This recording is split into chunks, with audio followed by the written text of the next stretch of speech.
Olá, bom dia! Seja bem-vindo ao programa Palavras de Vida da Arquidiocese do Rio de Janeiro. Um programa que há 48 anos entra na sua casa. Fique com a gente com a nossa programação. Olá, bom dia, Padre Arnaldo, bom dia a você que nos acompanha nessa manhã de domingo aqui na TV Brasil, no programa oficial da Arquidiocese do Rio de Janeiro. Convido você a interagir com a gente enviando seu comentário ou sugestão para o e-mail que aparece aqui na tela. É o palavrasdevida@arquidiocese.org.br. E te convido também a fazer a sua inscrição no nosso canal no YouTube. É só buscar por Palavras de Vida TV Brasil. Lá você encontra todos os programas que já foram ao ar e algumas reportagens especiais feitas pela nossa equipe. Para começar o programa de hoje, a gente vai direto para o Vaticano acompanhar a catequese do Papa Francisco.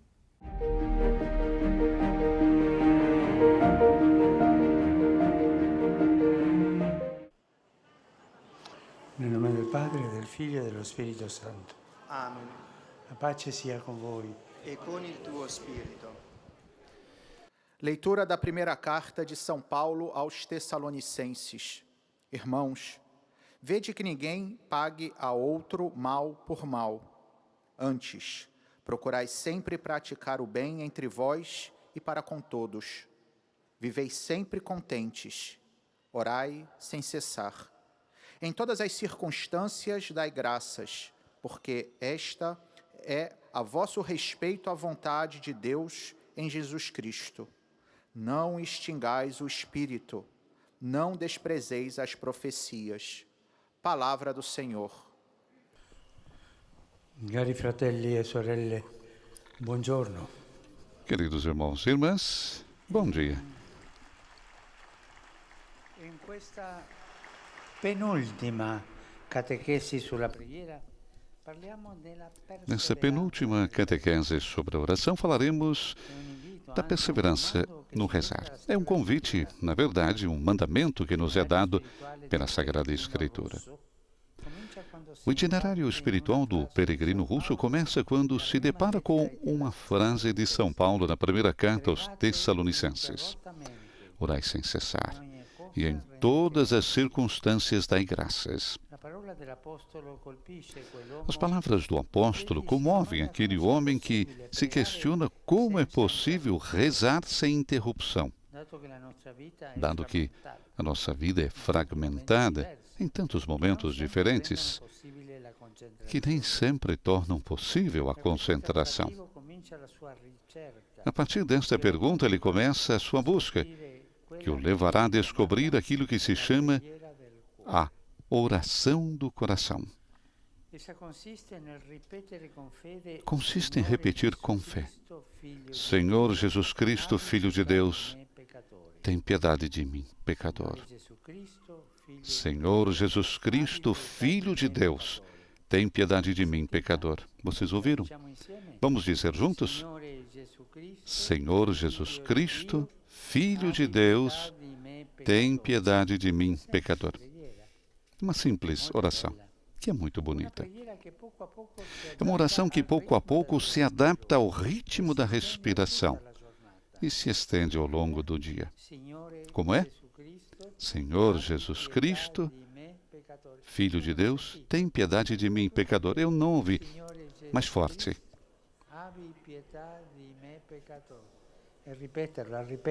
Repetir sempre é importante. Com efeito, a respiração nunca para, nem sequer quando dormimos. E a oração é o respiro da vida. Como é possível, então, manter sempre um estado de oração? O Catecismo oferece-nos belas citações tiradas da história da espiritualidade, que insistem na necessidade de uma oração contínua, que é o ponto fulcral da existência cristã. E cito algumas.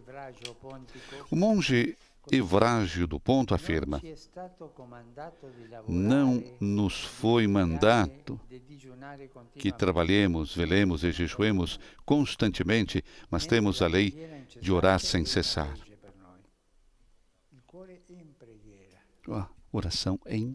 Coração em oração. Existe assim um ardor na vida cristã que nunca deve falhar.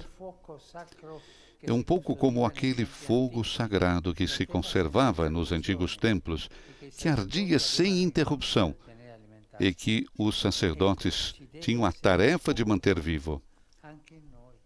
Deve ter então esse fogo sagrado também em nós, que deve arder em continuação e que ninguém possa apagar.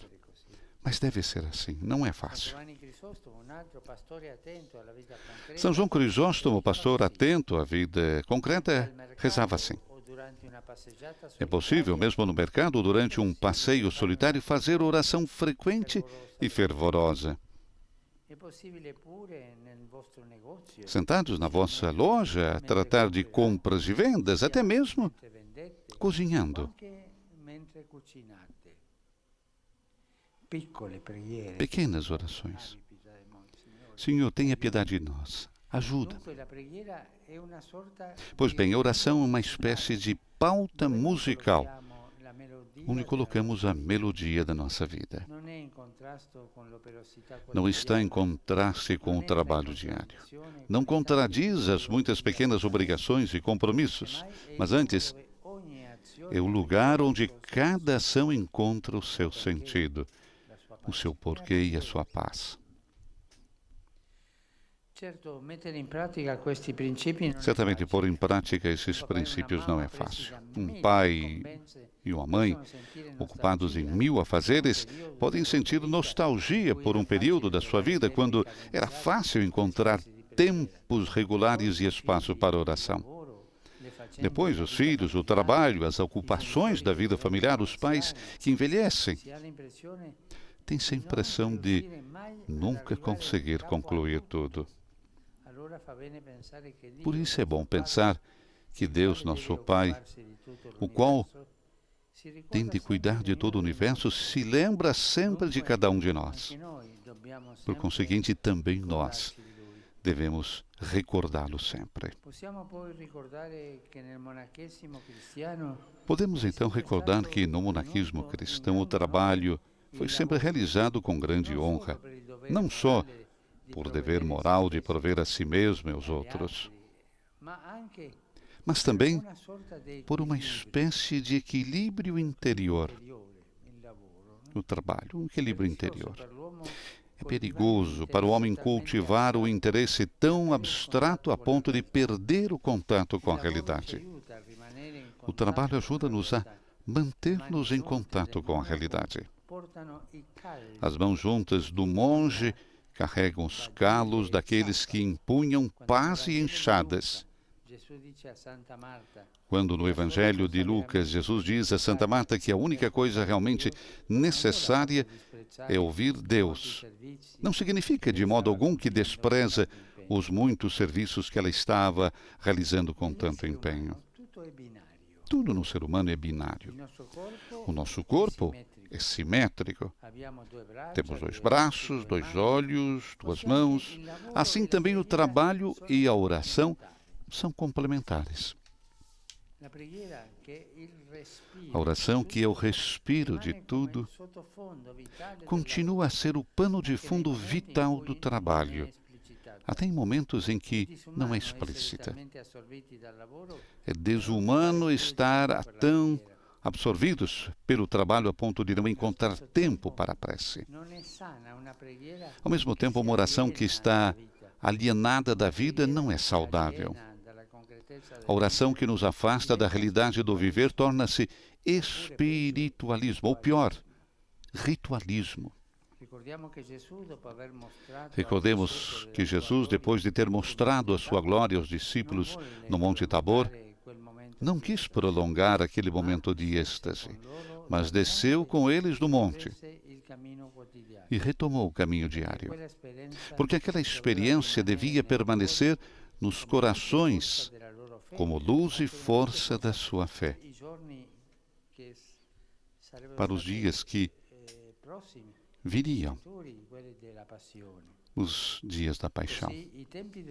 Assim, os tempos dedicados a estar com Deus reavivam a fé, que nos ajuda na realidade da vida. E a fé, por sua vez, Alimenta a oração, sem interrupção.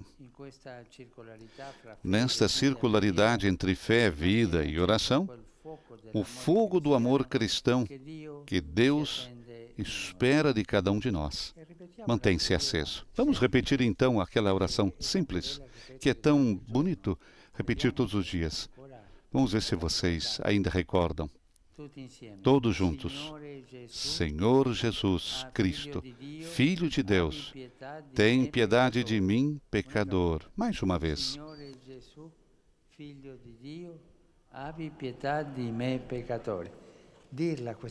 Dizer essa oração continuamente ajudará a estar em união com Jesus.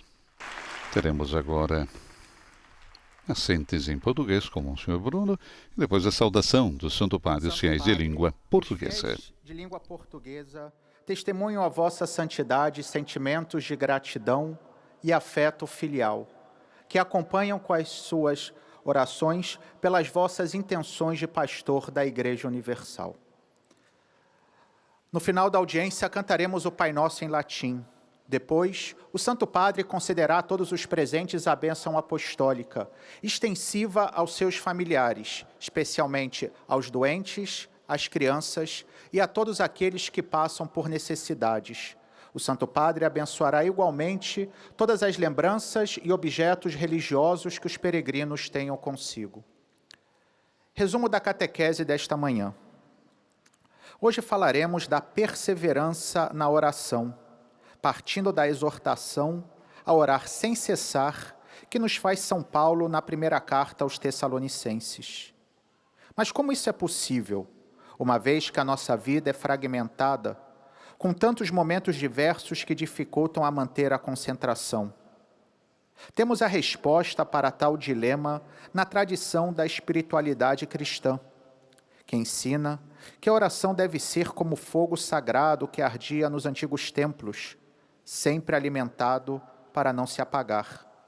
Na prática, significa que podemos estar em atitude orante em todas as circunstâncias da nossa vida diária, como uma partitura em que colocamos a melodia da nossa existência. No fundo, trata-se de ter presente que Deus sempre se lembra de nós e que nós também devemos nos lembrar sempre dele. Por fim, não nos esqueçamos que a tradição monástica cristã sempre deu uma grande importância ao trabalho, pois este ajuda a evitar que a oração se desconecte da vida concreta. Com efeito, do mesmo modo que no ser humano tudo é binário, temos 2 braços, 2 olhos, 2 mãos, assim também a oração e o trabalho são complementares, criando uma circularidade entre a fé e a vida que mantém aceso o fogo do amor. Rivolgo un cordiale saluto ai fedeli di lingua portoghese. Cari fratelli e sorelle, in questo mese di giugno dedicato al Sacro Cuore, possiamo sperimentare nella preghiera l'invito a andare da Gesù, portando le nostre stanchezze e difficoltà per trovare il ristoro e così imparare da Lui che è mite e umile di cuore. Dio vi benedica. Dirijo uma cordial saudação aos fiéis de língua portuguesa. Queridos irmãos e irmãs, neste mês de junho, dedicado ao Sagrado Coração, podemos experimentar na oração o convite a ter com Jesus, levando as nossas canseiras e dificuldades para encontrar descanso e aprender dele, que é manso e humilde de coração. Deus vos abençoe. Noster, qui es in celis, sanctificetur nomen tuum, adveniat regnum tuum, fiat voluntas tua, sicut in cielo et in terra. Panem nostrum quotidianum da nobis hodie,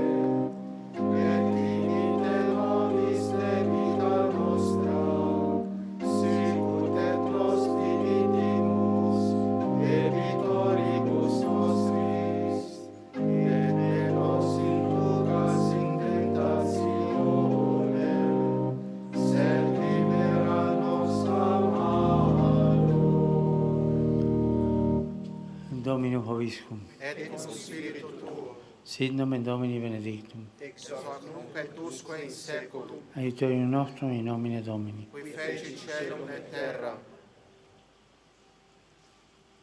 Benedicat vos omnipotens Deus, Pater, et Filius, et Spiritus Sanctus. Amen.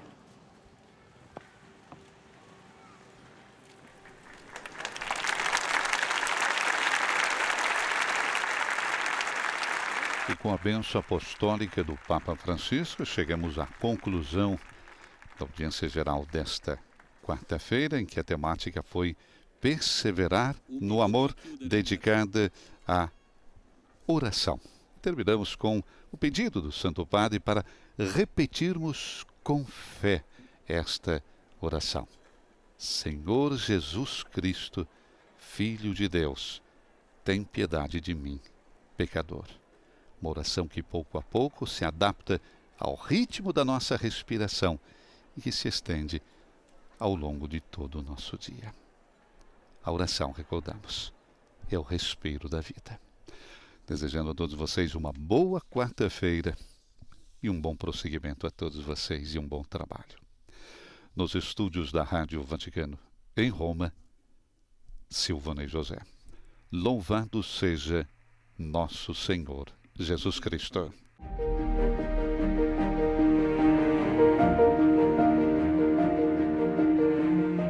E a gente continua no Vaticano com as principais notícias internacionais. A nossa correspondente Bianca Fracalvieri nos traz todas as informações. Olá, Vinícius. Como ouvimos, a audiência geral desta semana do Papa foi sobre o tema da perseverança na oração. Logo depois da catequese, ao saudar os fiéis de língua portuguesa, Francisco recordou que o mês de junho é dedicado ao Sagrado Coração e fez então os votos para que possamos experimentar na oração o convite a estar com Jesus, levando as nossas canseiras e dificuldades para encontrar descanso e aprender dele, que é manso e humilde de coração. Mas outro tema da semana aqui no Vaticano foi o Fórum Internacional, com o título Em que ponto estamos com Amoris Laetitia? Um evento online que reuniu agentes da pastoral familiar de todo o mundo, inclusive do Brasil. A finalidade foi criar uma rede de colaboração para anunciar o Evangelho da Família de maneira mais eficaz, respondendo aos sinais dos tempos. O Papa enviou uma mensagem a este fórum, ressaltando que sim, o amor para sempre é possível. Per portare l'amore di Dio alle famiglie e ai giovani che costituiranno le famiglie di domani, abbiamo bisogno dell'aiuto delle famiglie stesse, della loro esperienza concreta di vita e di comunione. Abbiamo bisogno di sposi accanto ai pastori per camminare con altre famiglie, per aiutare chi è più debole, per annunciare che anche nelle difficoltà Cristo si rende presente nel sacramento del matrimonio, per donare tenerezza, pazienza e speranza a tutti, in ogni situazione di vita. Quanto importante è per i giovani vedere con i propri occhi l'amore di Cristo vivo e presente nell'amore degli sposi che testimoniano con la loro vita concreta che l'amore per sempre è possibile. Do Vaticano, Bianca Fracalvieri para o programa Palavras de Vida. Obrigado, Bianca. Até a semana que vem. E no próximo bloco você confere as últimas informações direto de Brasília com o correspondente Bruno Feitosa, da Assessoria de Comunicação da CNBB, no boletim Igreja no Brasil.